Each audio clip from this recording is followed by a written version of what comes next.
আসসালামু আলাইকুম। ভিডিওটি দেখুন, লাইক কমেন্ট ও শেয়ার করুন এবং আমার ফেসবুক পেজে ফলো দিন, শেয়ার করুন। আমার ফেসবুক পেজের নাম HM ইলিয়াস হোসেন।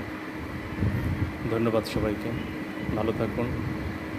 আজ শুক্রবার, জুমার নামাজ আদায় করুন।